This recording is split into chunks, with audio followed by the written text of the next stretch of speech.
OK. Alors, bonsoir. Je m'appelle Thomas Tania.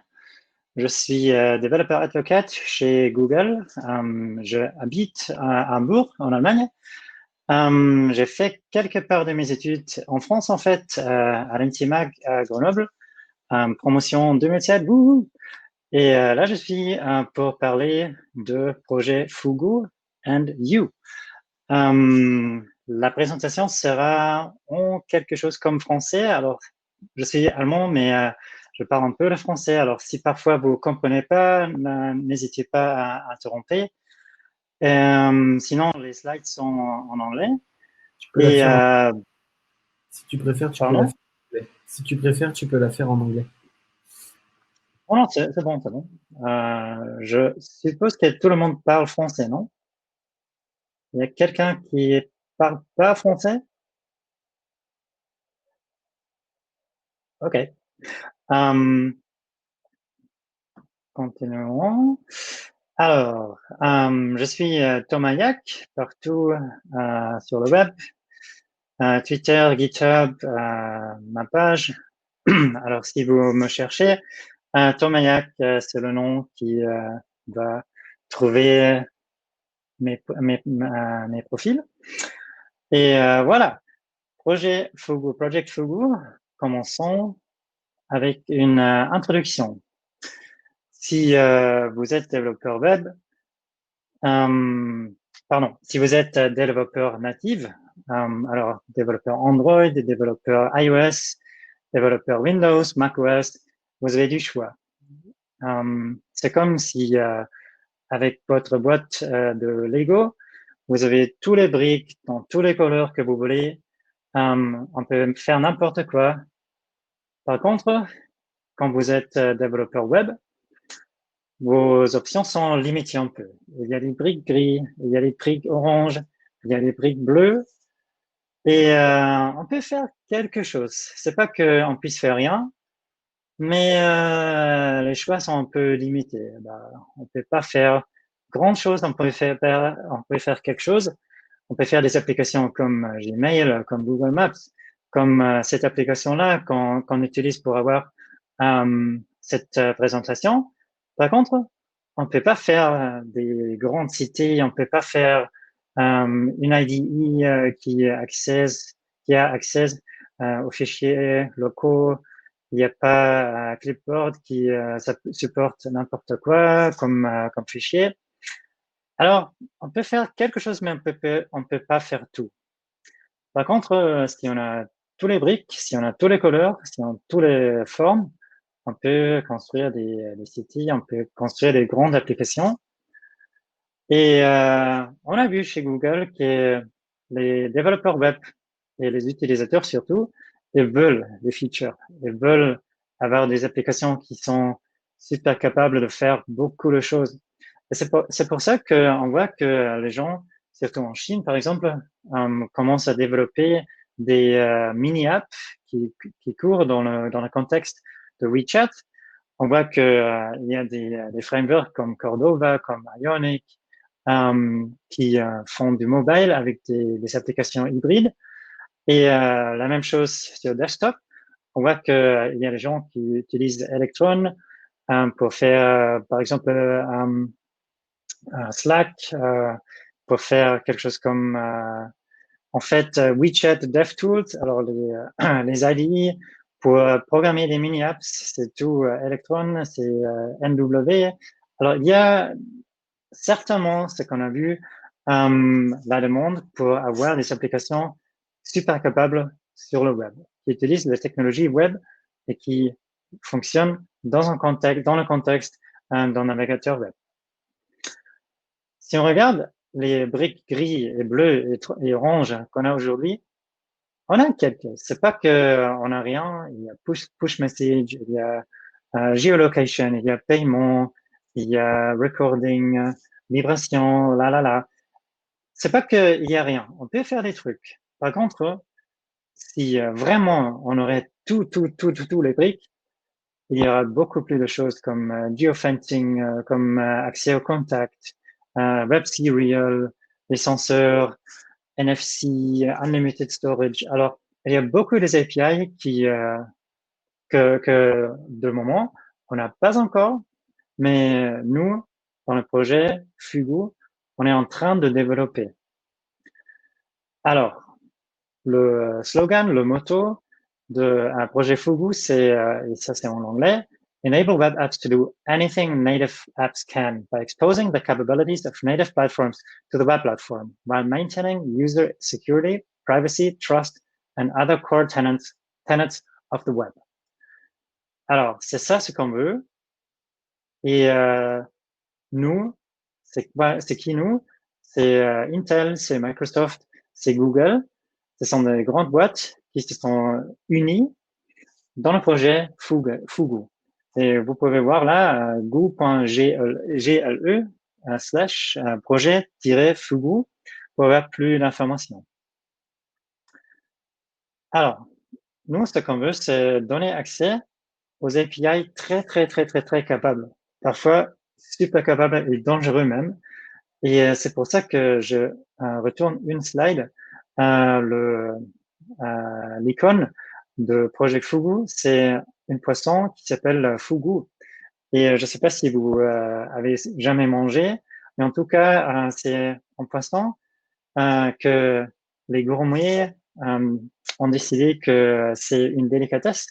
Par contre, si on le coupe de la fausse manière, c'est une poisson qui est aussi très dangereux pour mourir même.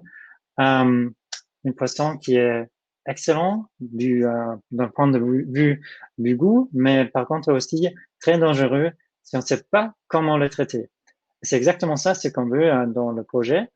On donne accès aux API très powerful et c'est pour ça que avant de développer ça, des ingénieurs de security chez nous et des ingénieurs des features ont écrit un white paper que vous pouvez voir là, c'est bit.ly/powerful-APIs, où dans la théorie, on a pensé comment on pourrait faire pour donner accès aux API qui à la fois sont super capables, mais aussi qui sont super dangereux.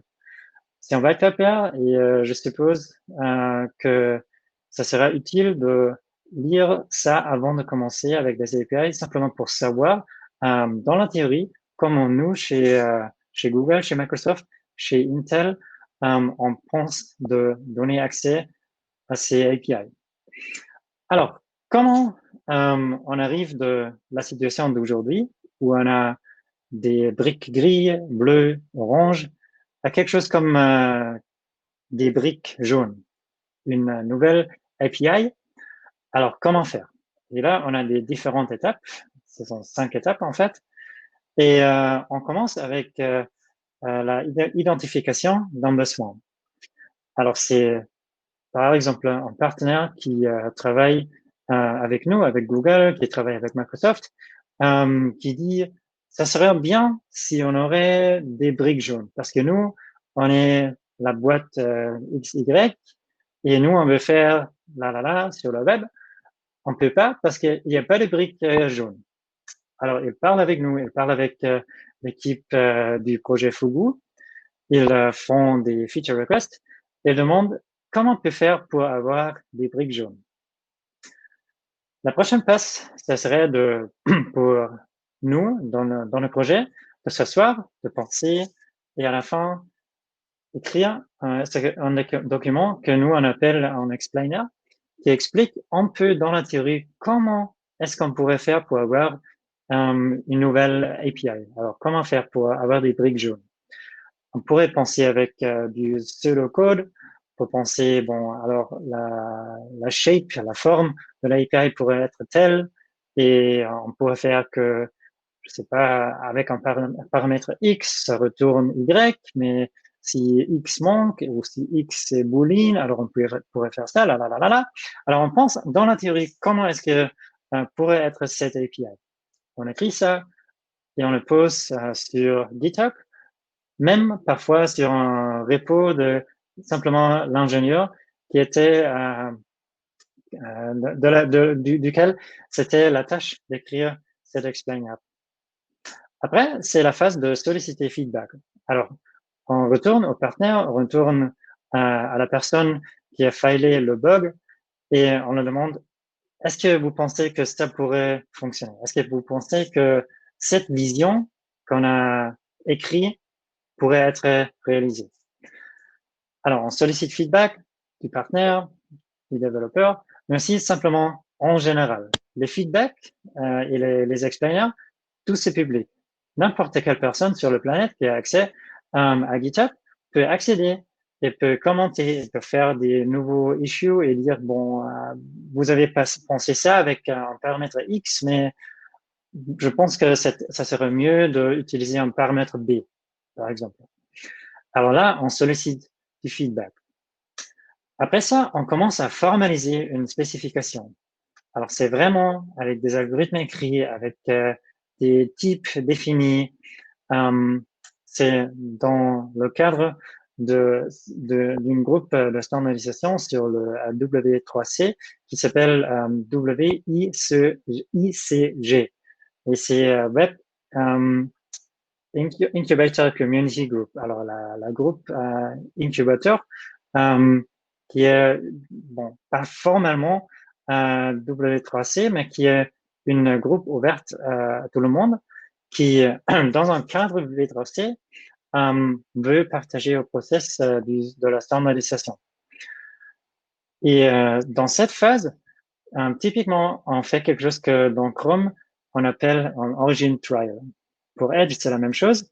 Il y a un système où nous, comme vendeurs des navigateurs, ont implémenté les API, les briques jaunes, comme spécifié dans la spécification. Et ça, c'est la première fois qu'on dit à quelqu'un externe que peut être le partenaire qui a demandé l'API, mais aussi n'importe quel développeur sur la planète. Et on leur dit, alors regardez, là, on a développé quelque chose, des briques jaunes, et vous pouvez tester ça avec des clients de vous, avec vos clients dans la réalité. Alors, participer au Origin Trial. Pour participer, il faut juste se registrer avec sa page. Après, on a un token qu'on met dans le code source. Et si Chrome, si Edge trouve un token pour un Origin Trial, le navigateur va activer cette API et on peut l'utiliser directement. Et après, normalement, dans la théorie, on va à la phase ship it. Alors, on va à la phase que, voilà, l'API, c'est terminé, c'est finished, ça fonctionne, c'est exactement comme on a envisionné, et c'est le nouveau brick, les nouveaux briques jaunes. Dans la pratique, ce qu'on fait, c'est souvent, il faut solliciter feedback, parce que parfois, des assumptions qu'on avait eues ici, dans la phase explainer, dans la réalité, alors quand on a commencé avec des origin trials, a montré que c'est pas exactement comme envisionné. Il y a des faiblesses que quelqu'un n'a pas prévues et pour ça, il faut retourner peut-être une petite partie de l'API, changer le type d'entrée ou changer le type de sortie, changer changer les paramètres. Et comme ça, c'est un aller-retour, aller-retour, aller-retour jusqu'à la phase finale, où on est dans la phase ship it, où il y a une API qui est vraiment l'API que le partenaire a demandé, qui, qui remplit tous les use cases qu'on a envisionné et ça fonctionne. Alors, c'est quoi les briques jaunes? C'est quoi les briques dans les autres couleurs, dans les autres formes qu'on développe? C'est public. Chacun peut regarder cette liste de features qui sont en développement. La URL, c'est bit.ly/fugu-bugs. Et c'est vachement une liste énorme des bugs qui est présentée sur le Chromium Bug Tracker. Et c'est très petit, mais peut-être que vous pouvez voir n'importe quoi. Là, je sais pas, Web Serial, Native File System API. Alors, il y a toujours des bugs qui sont comme des bugs parents. Et après, dans les bugs parents, il y a des sous-tâches. Alors, je sais pas, pour Native File System, en sous-tâche pourrait être donner accès au directoire. Une autre tâche pourrait être je sais pas, savoir quels fichiers sont, je sais pas, modifiables et quels fichiers sont partagés, protégés. Et comme ça, il y a des sous-tâches qui bloquent à la fin le bac par an.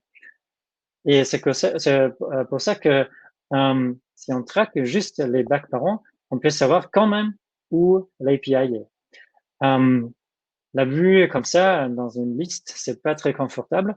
C'est pour ça qu'il y a aussi un spreadsheet où vous pouvez voir avec des couleurs et avec une liste des différents API où on est dans la phase du shipping. Alors ça, c'est en fait une slide un peu âgée déjà. On a changé un peu le look and feel. Maintenant, c'est groupé par shipped, alors des API qui ont shipped, des API qui sont en origin trial, des API qui sont disponibles derrière bon, en anglais on dit une flag. Alors, par exemple, Experimental Web Platform Features. Et comme ça, on voit sur le spreadsheet où on est avec chaque API. Vous voyez là les colonnes. Ce sont les milestones de Google Chrome. Et vous voyez, par exemple, là, 83, à la fin, il semble que l'emoji là, c'est cassé un peu, mais toujours quand il y a ici le petit carré, c'est en théorie l'emoji. Je ne sais pas pourquoi ça représente pas correctement, mais en tout cas, à la fin, on voit toujours il y a le petit emoji. Si vous regardez ça en direct, vous le voyez. Et ça veut dire que c'est dans cette release de Google Chrome que l'API a shippé. Alors, regardons là, c'est 83. Et si on va à gauche, c'est la ability for websites to be registered file handlers. Alors, comme ça, sur une vue, on voit où on est avec chaque API. Et là, dans la colonne CR bug, vous voyez le lien vers la liste des bugs.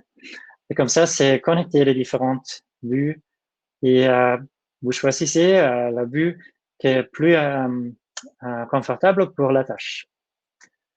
OK. Il y a des ressources. Vous voyez là les codes QR. Si vous êtes intéressé à en savoir un peu plus les détails, cette présentation a juste touché un peu la surface, mais c'est documenté en grand détail, passe pour passe, comment on accède là avec chaque passe dans le processus. Alors, Fugu Greetings. Pour donner un peu d'un aspect pratique à la présentation, pour Web.dev Live, j'avais créé une petite application Fugu Greetings, là le code QR, pour tester ça en direct. C'est une petite application avec l'idée de montrer beaucoup des API dans un use case qui est un peu comme une carte postale. Alors, si vous testez ça en direct, c'est en Canvas, on peut écrire, on peut pointer un peu. Et c'était l'idée en théorie initialement d'avoir ça sur un écran énorme à Google I.O., qui vous savez tout, qui a été cancellé. Et là, c'est développé un peu dans une petite application qui court sur les téléphones mobiles, sur le desktop, c'est un PWA. Et dans la théorie, c'était pensé comme pour créer des greeting cards qu'on puisse envoyer de Google I.O. avec un mail, avec un message chat. Et dans cette API, dans cette application, il y a beaucoup des API intégrées.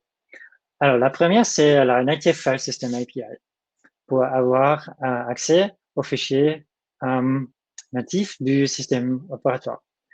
Alors, avant, j'avais parlé dans le processus de la passe écrire en spec formal.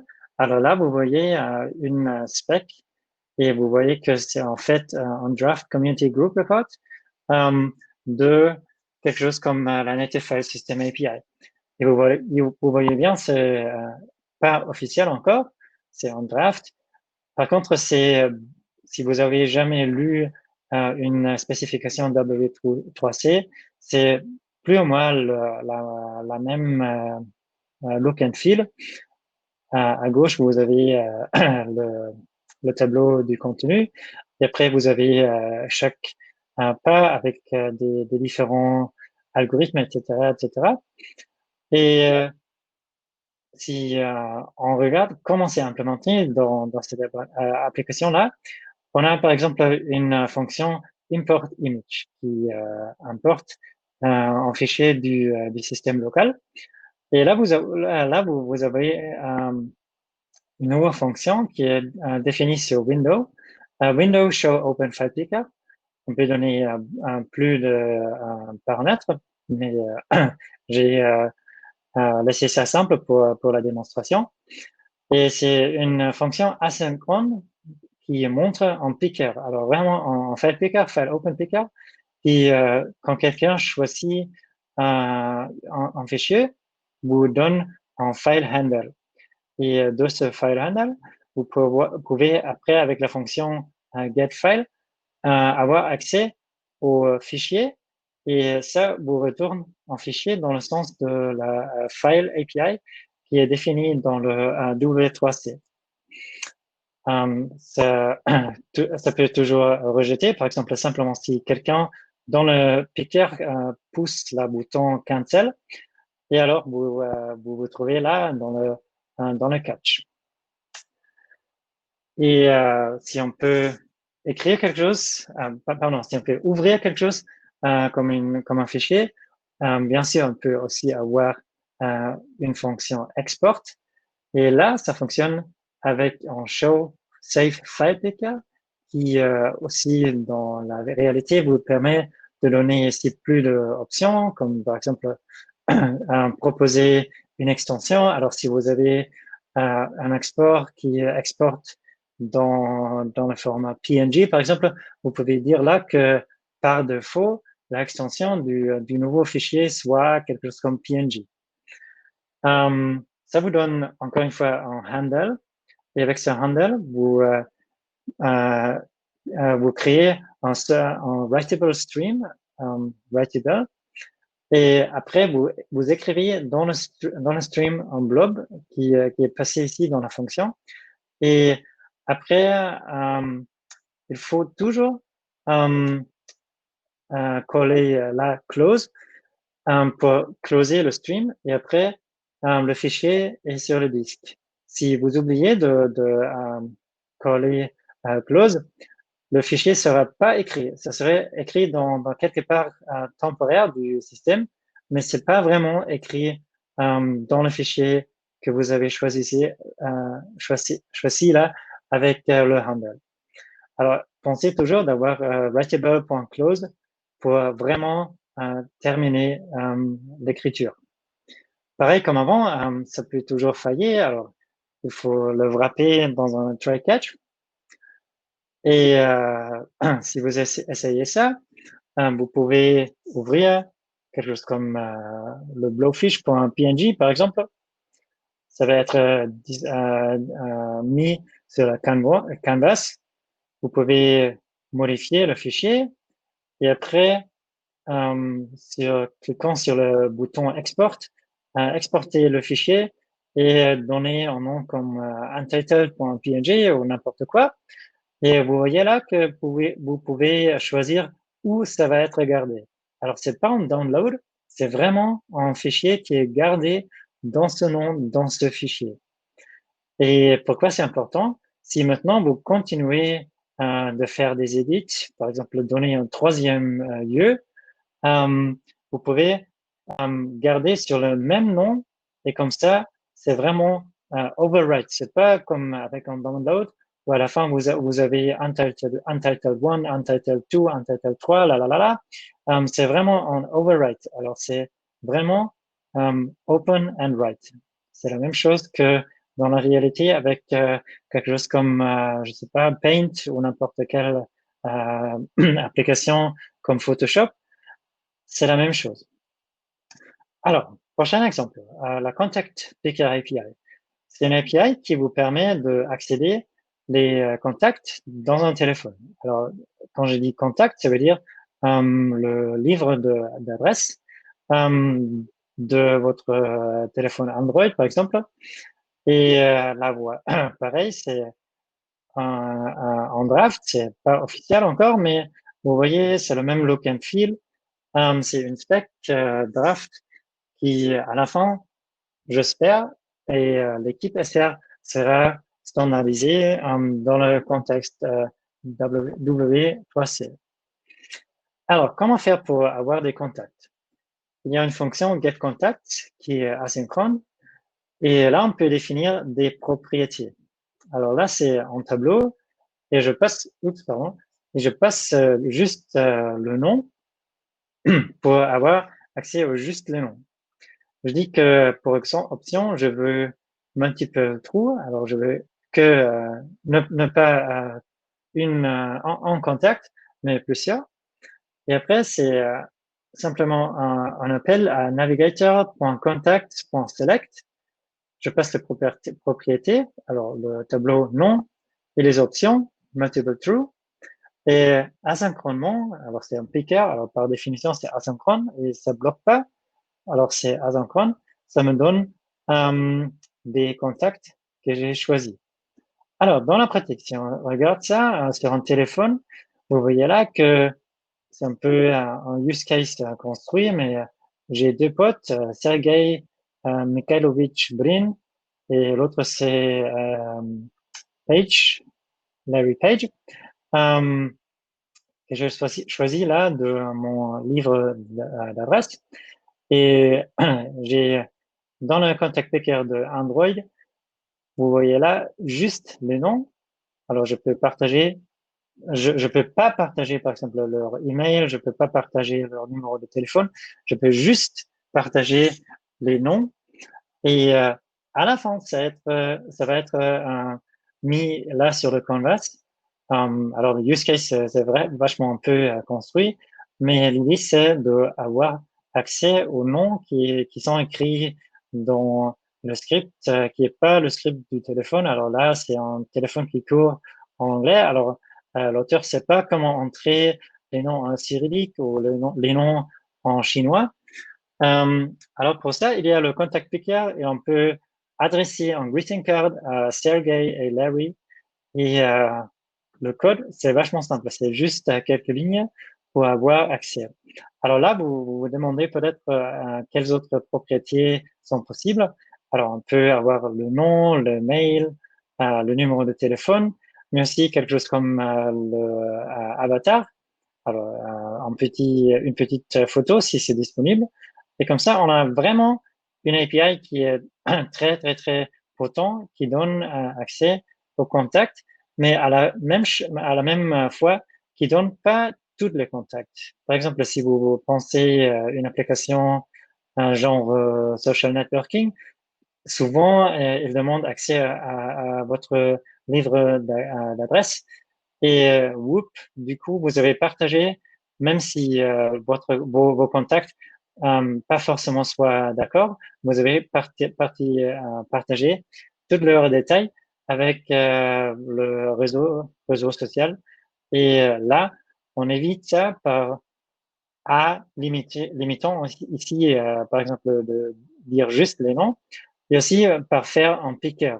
Alors, on peut en théorie sélectionner, si on pique chaque nom une pour une, un pour un, mais c'est pas très confortable. Et là, l'idée, c'est que vraiment, il n'y a pas select all, il y a que one by one pour vraiment avoir une API qui respecte la privacité des utilisateurs. OK, feature detect, c'est très simple. Il y a juste un test. Est-ce que contact existe dans le navigateur? Et comme ça, on peut importer le fichier qui contient ici la fonction getContact. Alors ça, c'est l'idée Progressive Enhancement. Beaucoup de gens peut-être vont utiliser votre application sur desktop. Alors sur desktop, sur Mac, sur Windows, il y a le concept de contact. Par contre, c'est pas exposé au web encore. Peut-être ça sera un jour. Par contre, aujourd'hui, c'est pas. Ça, c'est une API qui est juste dispo du moment sur Android. Alors pour ça, c'est important de faire feature detection. OK, prochaine API, la Asynchronous Clipboard API. Alors, par maintenant, vous savez comment ça fonctionne. Il y a une API et là, par contre, vous voyez que c'est directement sur W3C. Alors, c'est dans le statut de Working Draft. Alors, cette spécification a avancé un peu dans le processus de standardisation. Alors là, il y a la Asynchronous Clipboard API définie dans l'aspect de Clipboard APIs. Alors ça, c'est une application, pardon, une API qui est vraiment très euh, très avancée déjà comparé avec les autres deux que je viens de présenter. Alors, comment est-ce qu'on peut copier quelque chose comme un blob avec la API? Alors là, vous avez une fonction copy qui est asynchrone, qui prend comme paramètre en blob. Et comme toujours, c'est try catch. On a navigator.clipboard.write. Alors, on écrit quelque chose dans le clipboard, alors copy.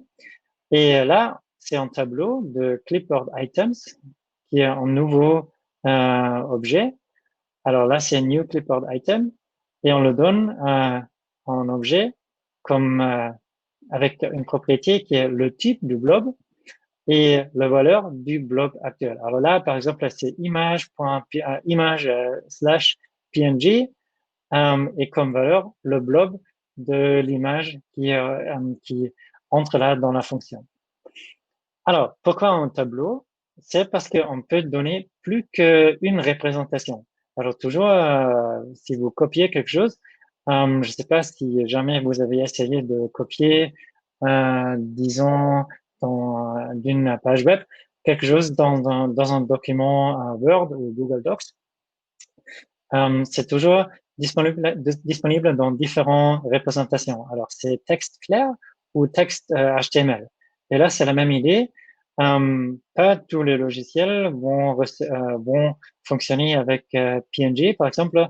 Alors là, dans votre code, vous pouvez donner une autre représentation dans JPEG, par exemple, ou même image BMP ou n'importe quoi.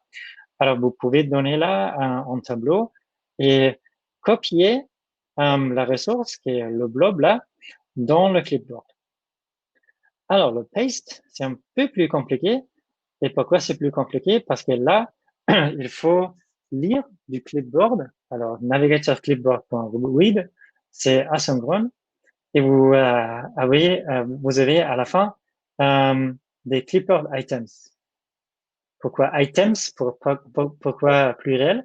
Parce que à la fin, c'est une liste en tableau des clipboard items. Alors, il faut itérer sur chaque clipboard item. Et à la fin, regardez, est-ce que le type du clipboard item, c'est quelque chose que mon application peut traiter. Alors là, vous voyez, c'est deux boucles qui vont avant itérer sur tous les clipboard items et après, pour chaque clipboard item, itérer sur le type. Alors là, dans ce cas, pour la démo, je prends juste simplement le premier et retourne le blob.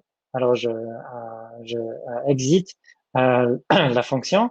Mais dans la pratique, ce que vous allez faire là, c'est quelque chose comme, regardez, alors, le clipboard item, c'est en JPEG, c'est en PNG, c'est quelque chose que mon application peut traiter. Et si oui, si vous trouvez un type qui est compatible ou qui est préférable pour votre application, vous allez prendre ça. OK, feature detection. Vous testez si Clipboard existe dans Navigator ici, write existe dans navigateur clipboard. Alors, on pourrait faire ça avec la nouvelle. Oh, il vient de se démarrer Siri. Pardon pour ça. Alors, il y a clipboard, navigateur et write dans navigateur clipboard. Et si ça c'est le cas, vous allez importer clipboard MJS. Et sinon, vous pouvez faire quelque chose avec un fallback ou même pas implémenter cette fonctionnalité-là. OK, comment est-ce que ça fonctionne dans la pratique? Vous avez là un fichier qui est ouvert dans Preview. Alors, c'est macOS Preview. Vous copiez là. Et après, vous allez dans l'application et vous faites Paste. Alors, Fugu Greetings, vous faites Paste. Et après, l'application vous demande est-ce que est-ce que cette application a le permis de voir ce qu'il y a sur le clipboard. Alors, pourquoi il faut donner le permis explicitement?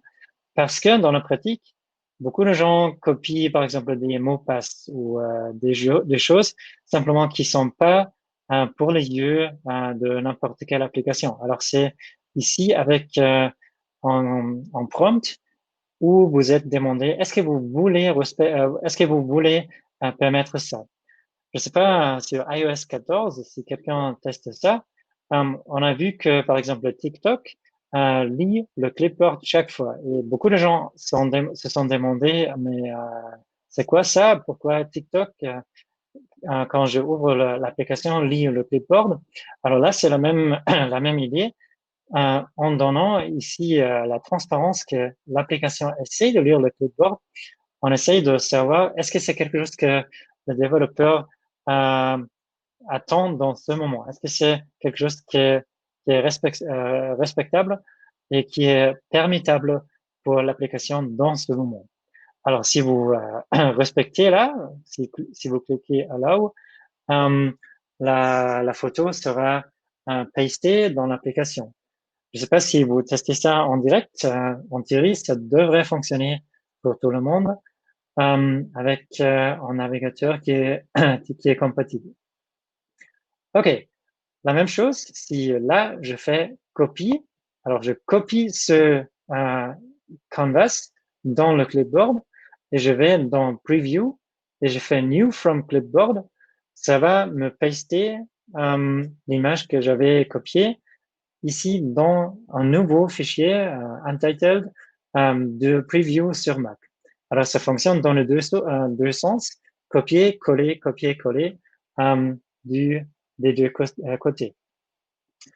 Alors, prochaine API, Badging API. C'est quoi les badges? Alors, si vous avez installé Fugu Greetings sur desktop, vous voyez là qu'il y a une petite icône. Et là, vous avez la spécification. Et pareil, là, vous voyez que ça vit déjà sur un namespace W3C. Alors, c'est avancé. Et qu'est-ce que fait ça? Alors, là, le use case est un peu construit aussi, mais c'est pour l'exemple. L'idée, c'est de compter je sais pas en français, les touches d'écran avec le paintbrush, alors les strokes. Et chaque fois que il y a un clic, alors chaque fois que quelqu'un essaye de dessiner sur le canvas, on augmente là sur pointer down les strokes. Et vous voyez, c'est navigator.setAppBadge et après juste l'integer qui est augmenté chaque fois que quelqu'un pousse le bouton. Pointer down, ça fonctionne avec un stylo. Je ne sais pas si quelqu'un teste l'application avec un Chromebook ou un Pixelbook avec un écran touch. Alors, ça fonctionne avec un stylo, ça fonctionne avec les doigts, ça fonctionne avec une souris. Et si quelqu'un pousse le bouton clear, alors c'est dans l'interface, le bouton clear là, alors le badge sera reseté à 0. Alors, une API aussi très, très, très simple, mais si vous voyez ça, j'ai dessiné sur le canvas les numéros de 1 à 7, chaque fois juste utilisant une stroke, 4, 5, 6, 7. Et après, j'ai un badge là qui dit, j'ai dessiné ça avec 7 fois toucher l'écran. Alors, c'est pas un use case très sérieux, mais vous pouvez bien vous imaginer quelque chose comme Slack, quelque chose comme Gmail. Alors, des applications avec le concept de quelque chose qui demande votre attention, que ça pourrait être très, très, très utile pour avoir accès à badge, au badge des desktops PWA. Feature detection if set app badge in Navigator. Une autre application, une autre API de Periodic Background Sync API. Alors là, l'idée, c'est que si vous avez une greeting card et vous utilisez cette application chaque jour, peut-être ça pourrait être inspiré si vous avez, désolé, si vous avez chaque jour un nouveau image dans Poisson Fugu pour commencer votre greeting card. Alors là, l'idée, c'est que chaque jour, l'application se met à jour avec un nouveau background picture et vous pouvez avoir cette fonctionnalité en poussant le bouton Wallpaper. Ça va demander le wallpaper qui était téléchargé avec un periodic background sync chaque jour et ça va le placer sur l'écran et vous voyez là que c'est un autre poisson que le poisson par défaut. Alors, comment ça fonctionne? Et vous voyez là que on est retourné sur le namespace WICG. Alors, c'est Community Group, c'est unofficial draft. Vous voyez là dans les watermarks. Alors, c'est aussi une API qui est encore dans la phase de spécification sur cette spécification ou sur l'état de cette spécification-là. Et comment est-ce qu'on fait pour enregistrer un periodic background sync?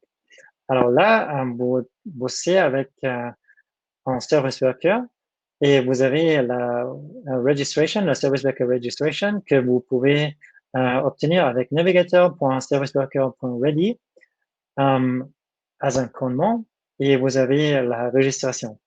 Et après, sur la registration, vous trouvez une méthode periodic sync qui vous permet de enregistrer un periodic background sync.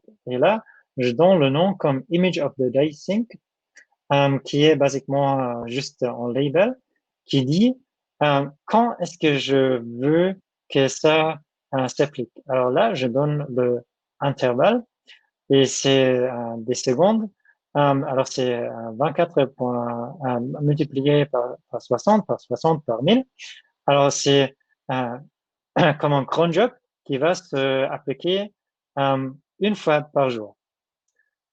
Toujours quelque chose peut faillir. Par exemple, l'application ne peut pas avoir le droit de enregistrer un periodic sync. Par exemple, quand le engagement avec l'application n'est pas encore assez. Alors là, l'idée, c'est vraiment de juste permettre ça aux applications que vous vraiment utilisez régulièrement. Alors que quelque chose comme, je sais pas, une appli que vous ouvrez chaque jour dans le métro ou chaque jour pour voir qu'est-ce qu'il y a pour manger dans votre resto préféré ou n'importe quoi. Alors là, c'est une exception qui vous donne plus d'informations au cas où la registration ne fonctionne pas. Après, dans le service worker, alors c'est le contexte self, vous avez un event listener qui écoute sur l'événement periodic sync.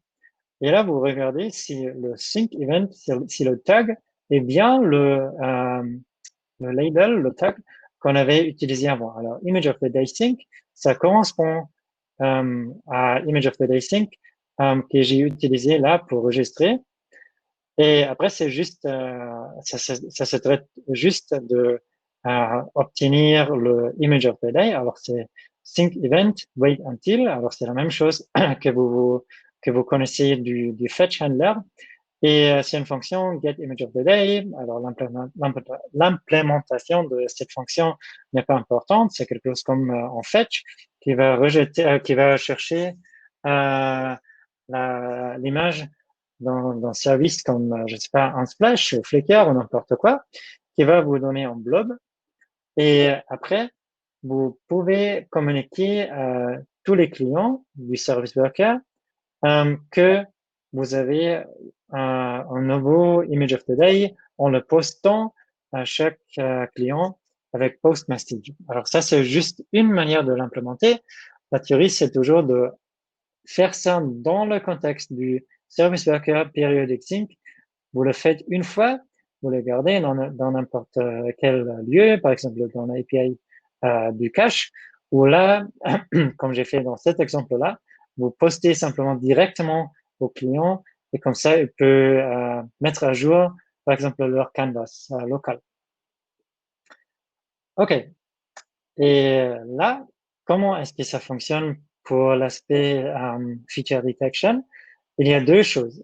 Là, on a le côté client et il faut regarder si dans la registration, alors await Navigator Service Worker Ready, si dans la registration, il existe, alors si le Service Worker est registré et activé, et si aussi le periodic sync existe dans registration. Alors si ça c'est le cas, sur le côté client, vous pouvez importer le fichier qui contient cette fonction, Register Periodic Background Sync. Si c'est pas le cas, vous êtes dans une phase où soit la registration n'est pas terminée, alors vous êtes pas encore enregistré avec le Service Worker, ou vous avez une implémentation qui utilise Service Worker mais qui ne supporte pas Periodic Sync. Dans le Service Worker, c'est un peu différent. Alors là, on regarde si dans la registration, il existe Periodic Sync. Alors c'est la même logique que là. Par contre, dans le Service Worker, bien sûr, vous êtes déjà en train de faire courir le code du Service Worker. Alors, il ne faut pas tester si la registration existe.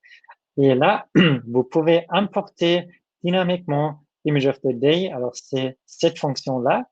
L'idée, c'est vraiment d'avoir le Service Worker minimum. Alors, si vous avez un navigateur qui supporte Service Worker, mais qui ne supporte pas Periodic Background Sync, vous incluez pas le code. Par contre, là, vous voyez une petite différence. Il y a import sur le côté client et sur le Service Worker, c'est import script. C'est juste parce que import script, c'est défini dans le contexte worker. Import, c'est pas encore défini, mais ça devrait être implémenté si on termine de standardiser le comportement de import, alors dynamic import, dans le contexte des workers. Par contre, là, aujourd'hui, il faut faire import script. La logique, c'est plus ou moins la même. L'import, c'est dynamique et vous incluez juste les fonctionnalités qui sont supportées dans le navigateur. OK, prochaine API, Notification Triggers. Là, vous voyez que ça, c'est sur le repository de Peter Beverley. C'est un de nos ingénieurs qui bosse surtout sur les notifications. Alors ça, c'est vraiment état très tôt. Alors ça, c'est juste un explainer. Et l'explainer, c'est dans ce cas-là, juste un README sur son GitHub privé. Et vous voyez là l'introduction, là. Un peu plus en bas, il y a la shape de la API, comment c'était prévu. Et l'idée, c'est quoi? L'idée, c'est d'avoir une notification locale qui vous permet de dire je veux avoir une notification locale qui va me recorder, qui va me record. C'est pas recorder, c'est pour que j'oublie pas. Alors voilà, pour que j'oublie pas de terminer en greeting card. Alors là, vous programmez une heure, alors par exemple 22:44. Et à 22h44, une notification va être envoyée et il va vous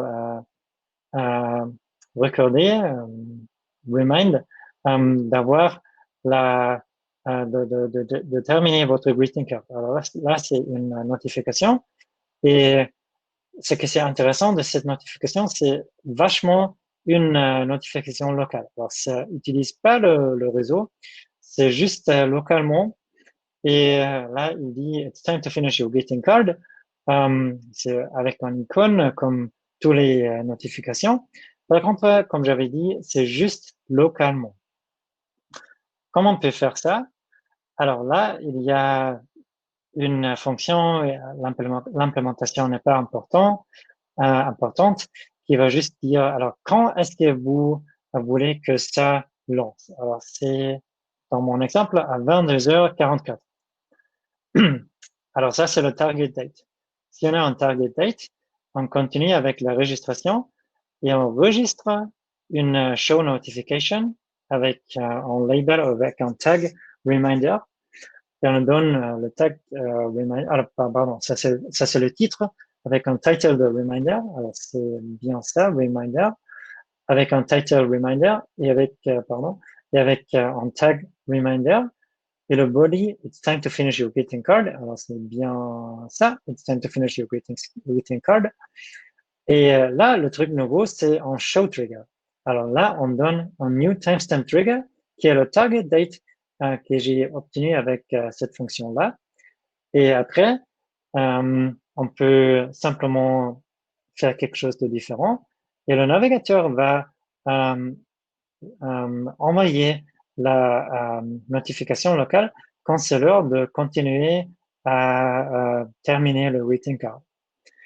Dans la vie réelle, vous pouvez bien vous imaginer quelque chose comme Google Calendar ou Outlook ou n'importe quelle application sur le web qui vous pouvez envoyer un reminder ou quelque chose comme une application To-Do qui vous envoie un reminder quand c'est l'heure de faire quelque chose ou de terminer quelque chose. Et la feature detection, c'est notification and window. Alors, il faut bien aussi, bien sûr, avoir un notification support. Et après, dans notification prototype, il faut avoir le show trigger. Comme ça, des navigateurs comme Firefox qui utilisent qui supportent des notifications, par contre, qui ne supportent pas les show triggers, pardon, ne importe pas la fonction. Par contre, quelque chose comme le navigateur Chrome ou Edge, qui le supporte les deux, vont importer le fichier. Une autre API, c'est Wakelock. Wakelock, c'est encore une fois sur le namespace W3C. Alors, c'est très avancé. Et l'idée là, c'est d'avoir quelque chose comme une checkbox Insomnia qui fait que quand vous êtes en train de dessiner là votre greeting card, et parfois, par exemple, vous êtes pensant, qu'est-ce que je pourrais écrire, qu'est-ce que je pourrais dessiner, et vous mouvez pas votre souris, vous êtes juste là attendant que l'inspiration vienne. Et si vous avez checké là la checkbox, l'écran va pas se mettre à coucher. L'écran va être active et comme ça vous pouvez penser comment faire pour la greeting card soit parfaite. Alors ça c'est le use case ici dans cet exemple. Et comment est-ce que ça fonctionne? On commence avec un objet ou avec une variable qui initialement c'est nul. Et on a une fonction request wakelock qui fait bien ça, ce que le nom de la fonction dit. Elle requête fait une requête dans wakelock du type écran. Alors wakelock request screen, c'est une méthode qui est définie sur le navigateur. Et alors si ça fonctionne, vous avez là en sentinelle. Alors un wake lock Sentinel qui vous permet de avoir un wake lock. Et là, vous avez un event listener qui est dans le cas du release. Alors, si le wake lock est releasé, vous donne une information, comme par exemple le wake lock a été releasé, et après c'est juste pour loguer, wake lock is active. Et là, vous avez une fonction handle visibility change. Alors là, qu'est-ce que ça pourrait arriver? Imaginez-vous que vous avez l'application qui court ici, et après vous switchez du contexte. Vous allez mettre l'application derrière pour, je sais pas, ouvrir un autre onglet avec Gmail ou n'importe quelle application. Et vous avez complètement oublié que Fugu Greetings court. Alors là, l'idée, c'est que si l'application n'est pas dans le foreground, que le wake lock soit pas actif. Alors là, c'est si vous avez un wake lock, alors si c'est pas nul, et si le document state est visible, le document visibility state, pardon, soit visible, que vous demandez un wake lock. Sinon, si le, si c'est pas le cas, le wake lock va être releasé automatiquement. Alors c'est pour ça que là, il faut avoir un wake listener, un event listener pour release pour savoir si le wake lock est actif ou pas. Là, vous voyez deux fonctions, deux événements, visibility change et full screen change, qui appellent la même fonction. Full screen change, c'était juste pour des versions antiques du Chrome. Maintenant, juste visibility change, c'est assez, parce que maintenant, un full screen change ne rejette pas ou ne release pas le wake lock. C'était juste initialement. Alors maintenant, vous avez juste visibility change. Et là, c'est le test. Je viens d'expliquer. Si wake lock n'est pas nul et si le visibility state est visible, vous allez requêter ou requester un wake lock. Feature detection, ça se fait avec wake lock et navigator et request navigator wake lock et vous importez la fonction juste quand les deux conditions soient valides. Je pense que c'est presque le final. Idle Detection API.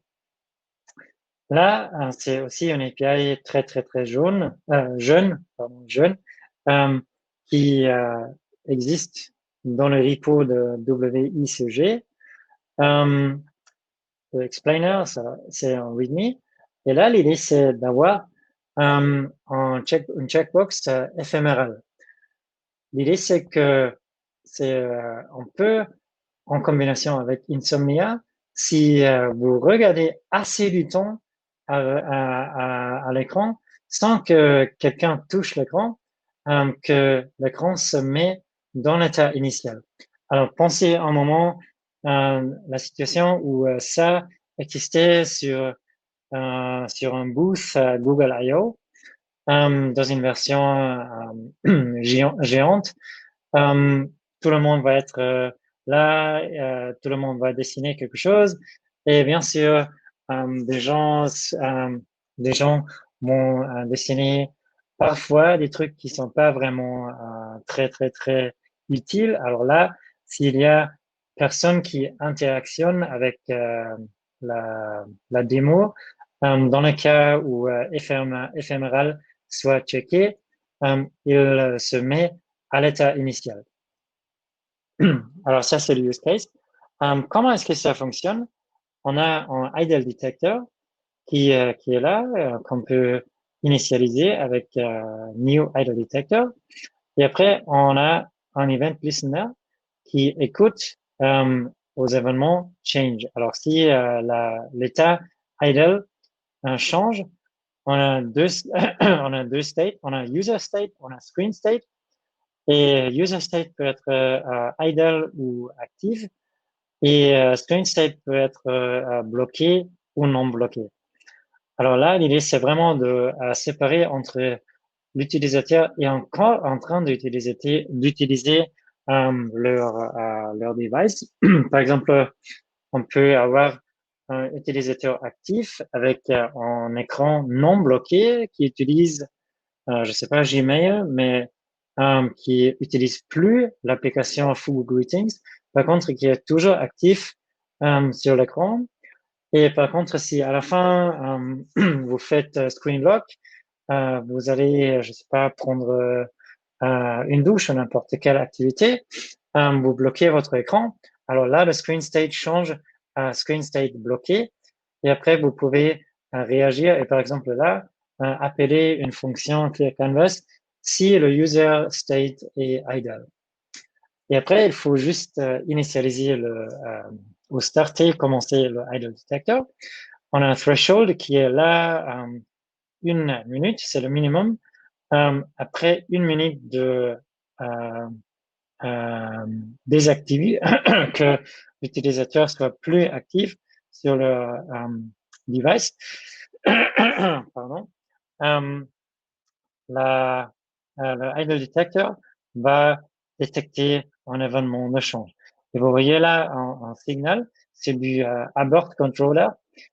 Si par quelques utilisateurs cliquent, par exemple, la checkbox éphémérale et la uncheck, alors après, vous avez le idle detector qui se termine. Comment ça fonctionne pour l'aspect feature detection? Idle detector in window, très simple. Alors, beaucoup des API. Où est-ce que vous êtes avec ce projet? Project Fugu and you. Je viens de parler de Project Fugu beaucoup, mais vous êtes vous. Alors, vous venez à simplement écoutant une présentation comme la mienne maintenant. Mais aussi, bien sûr, en lisant web.dev/fugu-status, notre landing page pour le projet. Et là, vous trouvez toutes les API dans une liste. Alors, si vous scrollez, là, vous voyez que c'est en scroll, on peut scroller. Et l'API la plus moderne, la plus récente, c'est Localfile. Alors, si vous allez sur web.dev/localfont, vous trouvez un article que je viens d'écrire le 19 août sur Advanced Typography with Local Fonts. Ça traite de donner accès aux fonts locales sur un ordinateur. Alors, la structure de tous ces articles qui sont listés là sur la landing page est exactement la même. Vous avez le current status. Alors, où on est dans le processus? Si vous pensez un peu derrière, je viens d'expliquer les différentes tâches. Comment arriver à une nouvelle API avec des briques Lego en jaune. Alors, c'est la même chose là. Create explainer, create initial draft of specification, gather feedback, iterate on design, origin trial, launch. Et là, vous voyez à la droite où on est dans la phase de Local Fonts API avec ça. Alors, vous voyez que gather feedback and iterate on design est bien en progrès, pareil que ça. L'explainer est écrit. Par contre, on n'a pas encore commencé avec l'origin trial. Quelqu'un qui veut tester ça au moment doit mettre en flag manuel sur Chrome colonne //flags et donner accès manuellement à l'API Local Fonts. Alors, on a toujours dans les articles le tableau là avec où on est dans le développement. Après, on a une description comment utiliser l'API. Et je viens d'expliquer ça, Chrome colonne //flags, et vous trouvez une flag qui s'appelle Font Access, et vous activez ça, vous redémarrez Chrome, et voilà, en théorie, la API est utilisable aussi maintenant. Alors, comment faire? Il y a un exemple de code que vous pouvez copier et coller et essayer dans la console ou même dans une application. Et toujours faites gaffe aux warnings, aux petits trucs. Alors là, par exemple, in this early phase of development of the local front access API, the permission mentioned above is not yet implemented. Alors là, c'est vraiment quelque chose, alors là, dans la théorie, qui est implémenté, qui est spécifié, mais qui n'est pas implémenté encore. Alors là, si le status est quelque chose de différent que granted, alors si on n'a pas accès, du moment, ça va rejeter simplement parce que local font n'est pas défini encore dans la permissions API. Alors faites gaffe toujours aux petites warnings, aux notes qui est dans le texte. Parfois, il est en lien vers un bug. Alors là, c'est en lien vers un bug. Et après, il continue avec des descriptions, des autres exemples. Parfois, ça peut vraiment se copier-coller dans le DevTools, dans la console. Parfois aussi, il faut modifier un petit fichier sur Bleach ou n'importe quelle plateforme ou même localhost et vous pouvez tester ça. Après, il y a toujours une démo et normalement, avec les API, il y a quelque chose comme une version minimum du Chrome. Alors là, c'est Chrome 86, par exemple, où là, il y a des informations additionnelles, comme il faut vraiment activer le flag avant que ça commence à tourner. Et là, vous voyez que je viens de faire ça quelques jours après d'écrire l'article. Et là, vous voyez déjà que c'est la permission qui est demandée. Par contre, c'est pas encore vraiment la version finale. C'est quelque chose comme click to play. Alors, si vous testez cette démo sur Chrome 86, vous voyez que au lieu de ce font picker là, vous avez quelque chose comme click to enable font select. Et après, le prompt va s'afficher. C'est pas la version finale, mais c'est bien documenté là que in the meantime, a permission prompt will pop up the moment font enumeration starts. Alors ça, c'est le comportement temporaire que vous voyez dans la démo là. Voilà, vous pouvez choisir des fonts locaux comme Jobcaster sur Mac par exemple. Et vous voyez là, la démo se met à jour et vous avez un font select qui utilise les fonts qui sont installés localement sur votre système. Après, on a toujours des privacy considerations ou security considerations où on parle des aspects privacité et des aspects sécurité. Beaucoup des API, si vous pensez ce que je viens de dire au début de la présentation, beaucoup de API ont vraiment du potentiel d'être dangereux. Alors, pourquoi dangereux? Alors, fingerprinting, par exemple, c'est un grand problème que si on sait les fonts que quelqu'un a installé localement, parfois on peut savoir ce qu'est la boîte où la personne travaille. Alors pourquoi ça? Nous, chez Google, par exemple, on a macOS, mais on a un macOS build interne ou patché interne, qui a quelques modifications. Et une des modifications est, par exemple, que nous, on a installé un font qui s'appelle Google Sans. Alors, si je sais que quelqu'un sur leur font local a installé Google Sans, on sait avec une certaine probabilité que c'est un employé de Google. Alors, privacy considerations. Il faut savoir que sont les risques avec l'utilisation d'une API comme ça. Quels sont les risques de sécurité? Vous voyez toujours des exemples de cas comment une API peut être abusée. Security and permissions. Alors, toujours, il faut que le feature soit vraiment secure à utiliser. Alors, secure, ça peut être quelque chose comme demander à l'utilisateur leur permission. Par exemple, si vous vous rappelez de clipboard, avant de lire le clipboard, il y avait une permis. Est-ce que vous voulez que application telle Y, blablabla, utilise votre clipboard? Et là, euh, il y a une description. Alors, qu'est-ce que, dans le cas de local fonts, qu'est-ce qu'il y a comme permissions, comme security, comme transparency? Alors, comment est-ce qu'on peut voir que une certaine application a accès aux fichiers locaux? Alors, si je tourne là, euh, vous voyez, par exemple, si je clique le padlog, euh, vous avez l'information locale dans, sur cette démon et vous voyez que si je clique permettre ici, allow ici, à la fin, si je ouvre le site information, je vais voir que fonts ou local fonts est listé là. Alors ça, c'est transparence à l'utilisateur. Pour chaque API, c'est différent, mais la théorie, c'est toujours la même. Il y a security, il y a privacy, et pour chaque article, ça existe.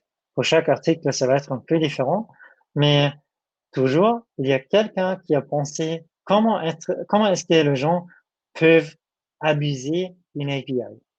Parce que vraiment, nous, on reconnaît que c'est parfois des API très, très, très dangereux si on ne sait pas comment les utiliser. Alors, feedback, c'est super utile pour nous et pour les équipes qui développent une API de savoir comment est-ce que les gens utilisent un API. C'est quoi le feedback des utilisateurs, des développeurs?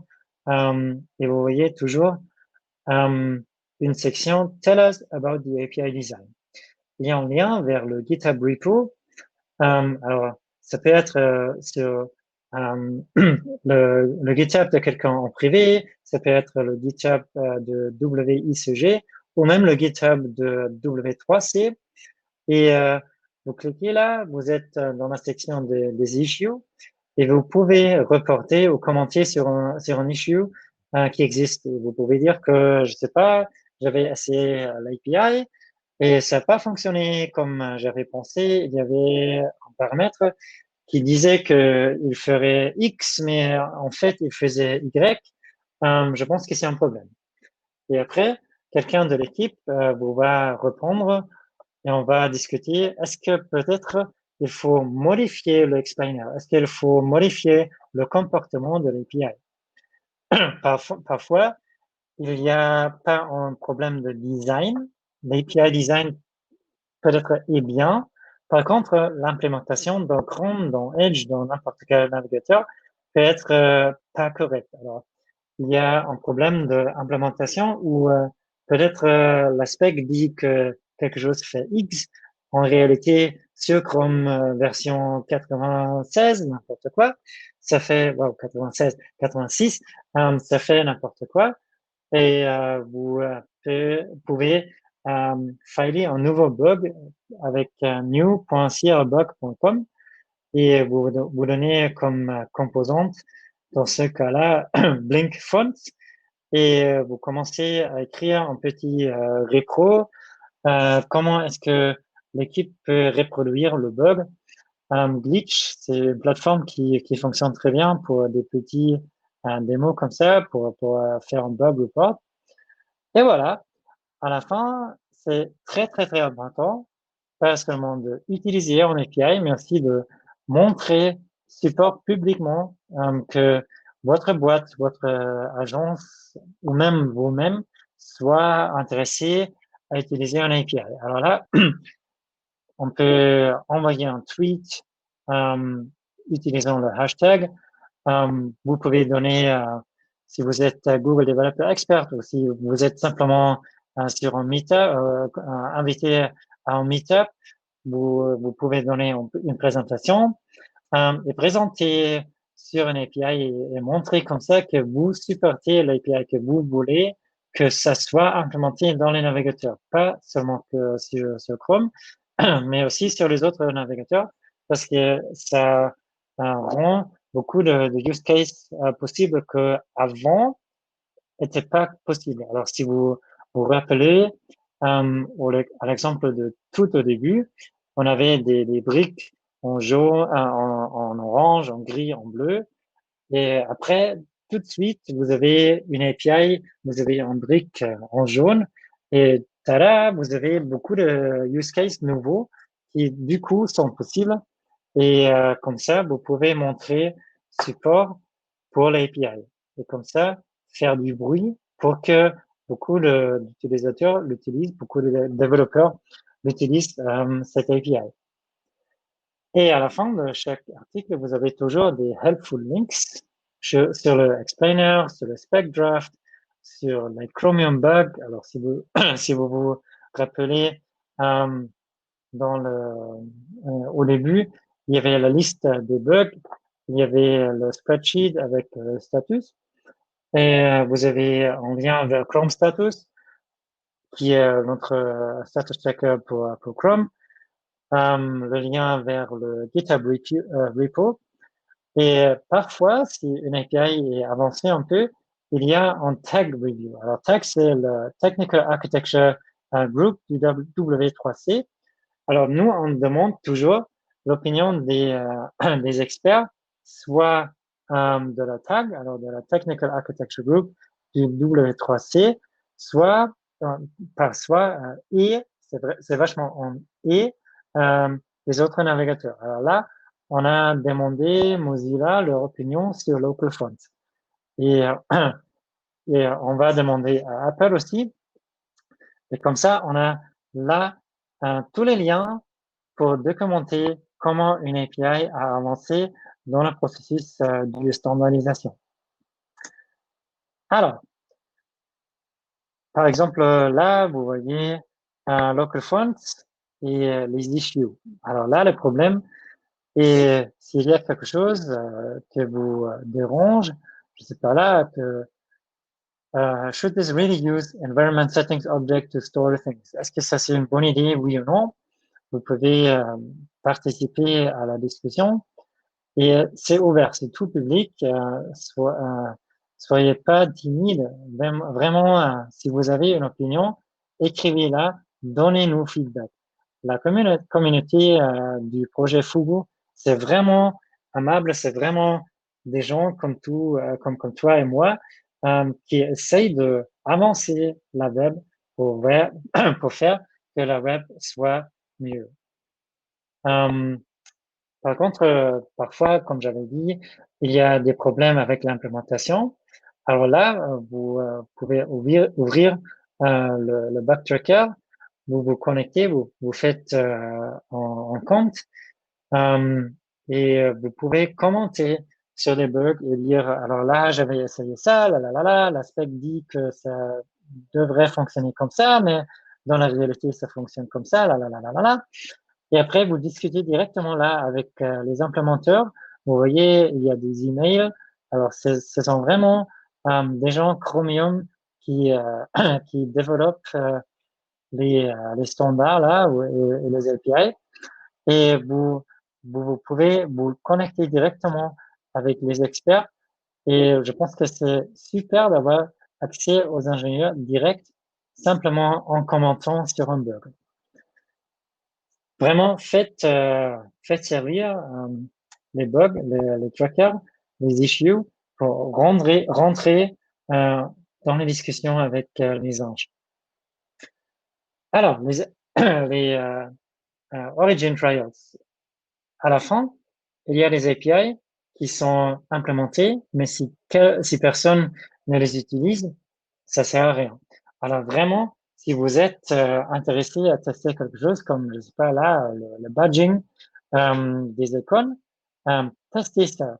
Registrez votre site, le site de vos clients, les sites de vos agences, n'importe quoi. Registrez ça pour les Origin Trials et essayez ça. C'est super facile, juste ça vous demande une URL et il vous donne un token qui vous met, que vous pouvez mettre dans un meta tag. Et après, vous pouvez utiliser cette API avec des utilisateurs de vos applications dans la vie réelle. Alors, c'est vraiment un test avec des utilisateurs de votre application en réel. ça vous donne un avantage aussi de chaque compétition parce que c'est vous qui testez ça, c'est vous qui testez quelque chose que, dans le cas idéal, serait en standard.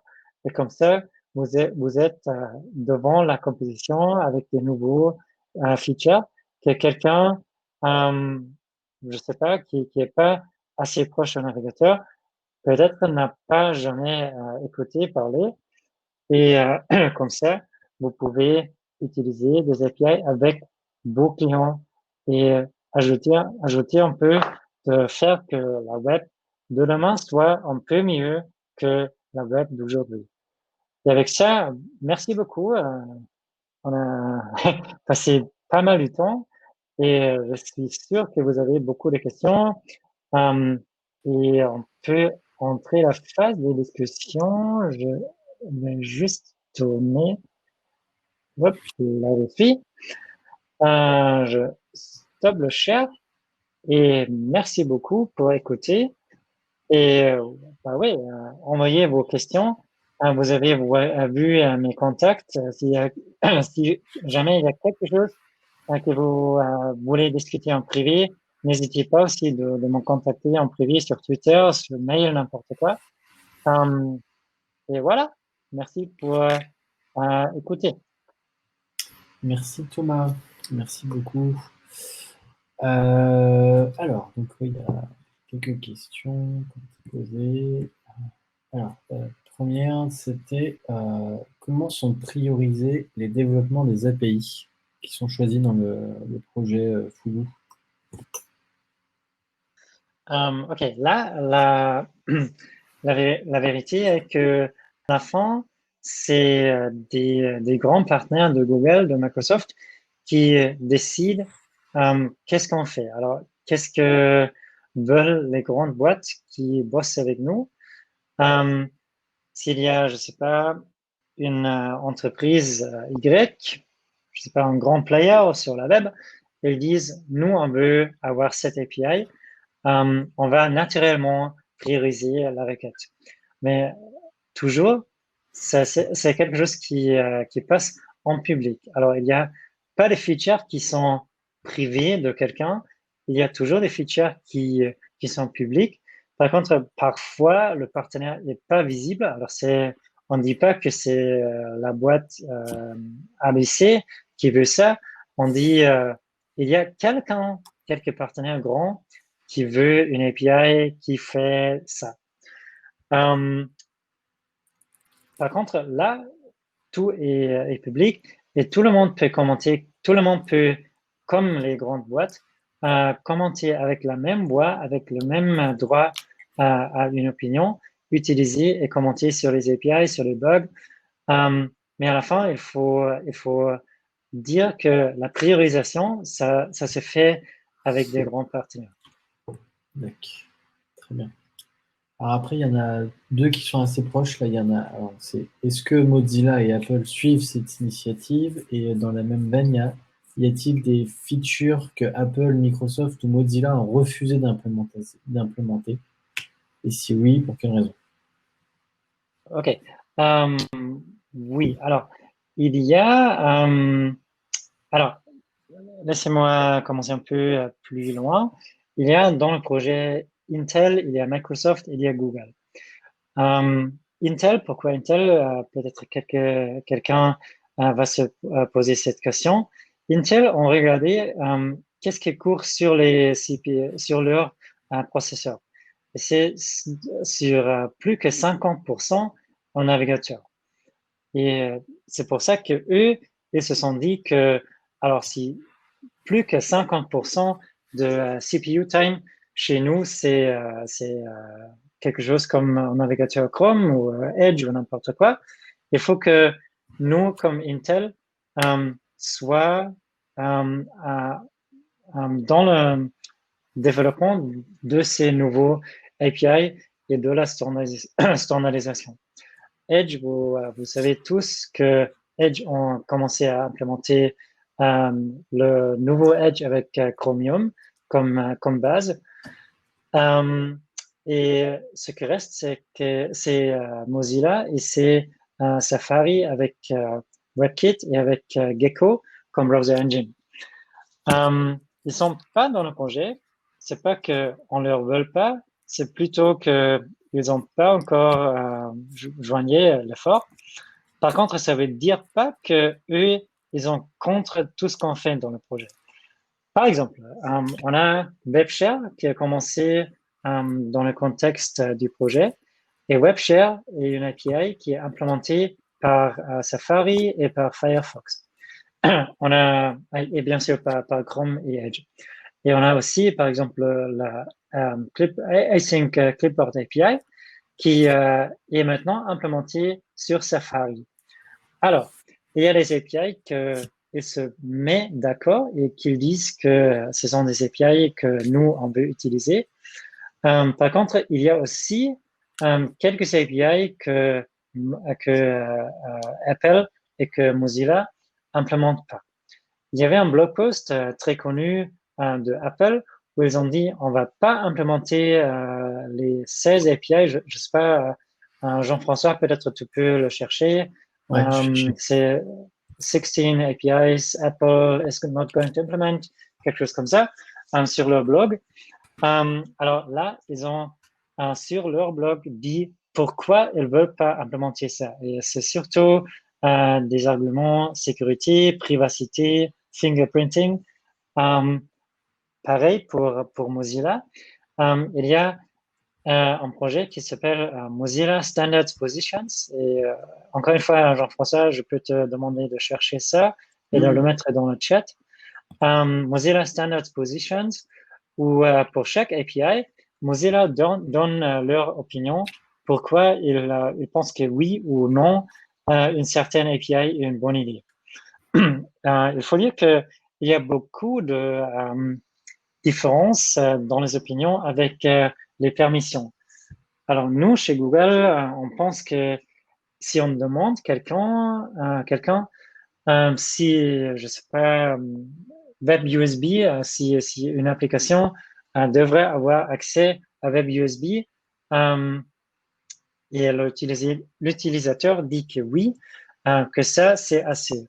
Par contre, Mozilla, par contre, Apple, ils disent que c'est très dangereux parce que les gens ne savent pas ce qu'ils cliquent. Idéalement, oui, les gens savent ce qu'ils cliquent. Alors, s'ils cliquent oui, je vais donner accès à page Y, exemple.com, à accéder à mes devices USB. Mais c'est sûr qu'il y a des utilisateurs qui comprennent pas ce qu'ils font là. Alors, c'est qu'ils viennent de donner accès. Et là, nous, on dit dans l'équipe Chrome, dans l'équipe Edge, on dit peut-être c'est une raison de trouver une autre manière de demander permission. Peut-être il faut tweaker un peu les textes. Peut-être il faut ne pas demander accès aux devices USB, mais quelque chose comme des devices qui sont connectés avec un câble à vos ordinateurs. Quelque chose comme ça. Un exemple tout bête, mais l'idée c'est que parfois, reformulant une question, on peut faire que quelque chose comme un prompt soit plus clair. Parfois, il y a des permissions qui sont comme la caméra et micro, qui sont souvent demandées ensemble. Alors, au lieu de demander accès au micro et après accès à la caméra, on peut grouper sémantiquement et dire que, je sais pas, là, nous sommes tous sur live.remo.co. Est-ce qu'une application comme ça, qui fait du vidéoconferencing, est-ce qu'une application comme ça doit toujours avoir accès au micro et à la caméra en même temps? Alors, grouper sémantiquement des API. Et voilà. Alors, il y a des API que Mozilla, que Apple implémente. Il y a des API qu'ils n'implémentent pas. Mais nous, ce qu'on veut, c'est toujours avoir une discussion ouverte. Et c'est pour ça que je viens de montrer des différentes étapes dans chaque article. Nous, on demande toujours du feedback à tout le monde, à tous les vendeurs du navigateur. Et parfois, on va... 30 minutes. Parfois, on va avoir un accord, parfois, on va avoir des différences dans les opinions. Et comme ça, nous, on pense qu'on peut mettre le web dans une direction X et parfois, pas tout le monde va être de la même opinion. Ok. Alors, ensuite, il y avait, avec la File System API, est-ce qu'on peut écrire dans des répertoires des fichiers directement? Ou est-ce que la File System API est faite que pour écrire des fichiers unitaires? Est-ce que, par exemple, je peux avoir le droit d'écriture sur un répertoire? Répertoire GitHub? Non, pardon, un directory, un File System Directory. Ah, ok, folder. Ouais. Ça, c'est bien le cas, oui. Par contre, il y a quelques directoires, quelques fichiers qui sont pas accessibles. Par exemple, sur Windows, c'est Windows, alors c'est Windows System 32. Sur Linux, ça peut être quelque chose comme slash, etc., password. Alors, des fichiers ou des directoires qui sont complètement prohibés. Il n'y a pas une manière de les accéder. Par contre, il y a parfaitement la possibilité de dire documents slash, je sais pas, projet, code, de dire je veux que cette directoire soit accessible pour l'application. Et maintenant, c'est avec des prompts pour la lecture et pour la écriture et aussi pour donner accès à tout en directoire. Alors, c'est du moment beaucoup de prompts et c'est un peu embêtant en fait. Alors, un des feedbacks qu'on avait, c'était que la API demande assez de trucs. Alors, dans le sens que ça montre ou trop, pardon, ça montre trop de prompts. Est-ce que c'est possible d'avoir la possibilité de enregistrer une fois que j'avais donné accès à, je sais pas, documents slash coding project, de enregistrer ça pour la prochaine fois. Et on a avancé l'API et dans la prochaine itération, maintenant, il y a la possibilité de sérialiser le handle, le file handle ou le directoire handle. Et comme ça, une fois qu'on a accès à un directory ou à un fichier, on peut continuer de écrire ou de lire dans ces directoires, dans ces fichiers. Ok, merci. Est-ce que les Origin Trial fonctionnent aussi avec le projet Chromium ou est-ce que c'est Google Chrome uniquement? Oh, wow, ça c'est une bonne question. En fait, je sais pas directement. On devrait tester ça. Je sais pas en fait. C'est une bonne question. Je suppose que la réponse est que oui. Par contre, je ne sais pas. Si ça traite purement de tester, il y a des flags. Alors, sur Chrome, sur Chromium, il y a les command line flags ou le Chrome colonne slash slash flag. Par contre, pour le origin trial, je ne sais pas vraiment. Je devrais tester ça. J'avais jamais, bon, jamais entendu cette question. Il faut que je teste ça. Ok. Et Peut-être quelqu'un peut tester et nous partager la réponse. ouais. On va avoir un Chromium sous la main. Ouais. Toujours sur les origines trial, avec les origines trial qui sont dispo sous Edge sont les mêmes que ceux dispo sous Chrome ou c'est autre chose? Non, c'est autre chose. Si vous cherchez Edge Origin Trial, vous trouvez les différents trials. Et aussi, leurs flags, parfois, sont un peu différents. Alors, Edge, par exemple, eux, ils utilisent la Storage Access API. Alors, c'est une API qui était commencée par Apple, qui était adaptée par Mozilla et qui est maintenant implémentée par Edge. Par contre, c'est pas dans Chrome, c'est dans Chromium, je pense, derrière en flag, qui est exposé sur Edge, mais pas sur Chrome. Alors, ça peut toujours arriver que des différents navigateurs ont des différents origin trials. Alors, en fait, origin trial, c'est quelque chose qui a commencé dans le écosystème de juste Chrome. Et après Edge, ils ont fait leur propre système Origin Trial Edge.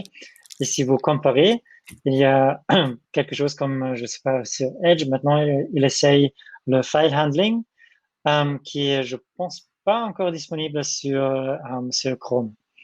Alors, c'est vraiment des synergies là. Eux, ils implémentent quelque chose, nous, on implémente quelque chose. Et idéalement, à la fin, les implémentations sont upstreamées dans les deux sens. Et comme ça, les deux navigateurs ont les mêmes features. Mais pour répondre à la question, en bref, non, il n'y a pas les mêmes origin trials sur Chrome. Ok. Et alors, encore une dernière question sur les origin trials. Est-ce que ça marche aussi pour les WebViews sur Android? Parfois. Alors, chaque API n'est pas la même. Alors, sur chromestatus.com, si vous cherchez l'API en question, vous trouvez toujours une section, est-ce que c'est supporté sur je pense que ce sont 5 plateformes Chrome. Alors, il y a Android, il y a Mac, il y a Windows, il y a Chrome OS, il y a WebView, et vous trouvez toujours le breakdown où est-ce que l'application, la API est implémentée. D'accord. Et alors, dernière question, donc la deuxième partie de la question a été répondue déjà, mais qu'est-ce qui fait qu'une API devient officielle W3C? En fait, parce que on a vu qu'il y avait des API qui étaient launch, qui étaient à l'état launch, ok, mais du coup, c'est pas pour autant qu'elles sont encore officielles W3C. Qu'est-ce qui fait qu'elles passent ce step-là? Alors là, il y a 2 étapes en fait. Il y a l'étape où quelque chose devient une implémentation officielle dans Chrome. Alors dans Chrome, vous avez le Blink Shipping Process. Blink, c'est le browser engine derrière Chromium, derrière Chrome. Et pour avoir une API dans Chrome, il faut que 3 API owners donnent leur LGTM, Looking Good to Me, pour une proposition d'un nouveau API. Alors, si vous cherchez mailing list blink-def, vous trouvez un Google Group que vous pouvez vous connecter. Et là, vous trouvez toujours des posts des ingénieurs qui demandent intent to ship, ou intent to experiment, ou intent to prototype. Et là, ce sont les différentes étapes où ils demandent est-ce que les API owners sont d'accord posant l'API, je sais pas, X dans le navigateur. Un des API owners qui est francophone, en fait, c'est Yoav Weiss, qui est dans notre équipe du Chrome DevRel. Alors, Yoav Weiss, François Beaufort, il n'est pas API owner, mais vous trouvez surtout de François Beaufort des intent to ship ou intent to prototype. Alors, vous pouvez voir ça. Et après, les 3 API owners doivent donner leur LGTM. Et c'est vachement une réponse à une intent to ship qui lit simplement quelque chose comme LGTM 1, LGTM 2, LGTM 2, LGTM 3, là, là, là. Et après, si une API a 3 LGTM, ça peut être intégré officiellement dans Chrome. Comme ça, c'est dans Chrome, mais c'est pas en standard web. Alors, un exemple de ça, c'est par exemple Periodic Background Sync que je viens de vous montrer, ou Backlog. Backlog a lancé officiellement en Chrome 84. Je pense que c'est la même chose avec Periodic Background Sync. Mais ces API ne sont pas encore des standards officiels parce que ils ne sont pas deux implémentations indépendantes. Alors là, on parle vraiment des différentes rendering engines. Alors, Chrome utilise Blink, Mozilla utilise Gecko, Safari utilise WebKit. Alors, une fois qu'une implémentation existe dans deux rendering engines, et bon, bien sûr, les passes de mettre une spécification sur le repo officiel de GitHub, pardon, de W3C. Après ça, on dit qu'en standard est dans la phase officielle du web standard. Vous voyez ça, par exemple, avec WebShare. WebShare avait commencé, je pense que dans le repositoire privé de Matt de Sydney, de l'équipe Chrome à Sydney. Après, il a avancé dans le WICG et finalement, il a bougé vers W3C et il y avait Multi-Implementer Support, et maintenant, l'API, c'est dans Mozilla, dans Safari, dans Chrome, et comme ça, c'est en standard officiel web.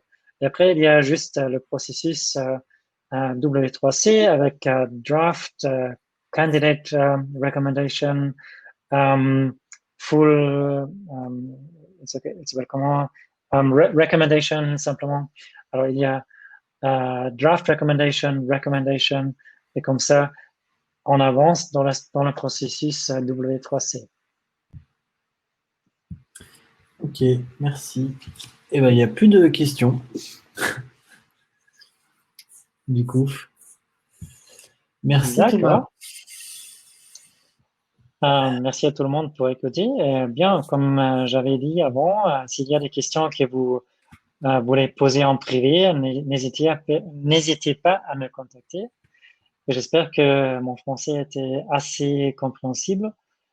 Et bon, en tout cas, merci pour écouter et pour les questions. C'était super intéressant et je vais chercher comment faire avec les Origin Trials sur Chromium.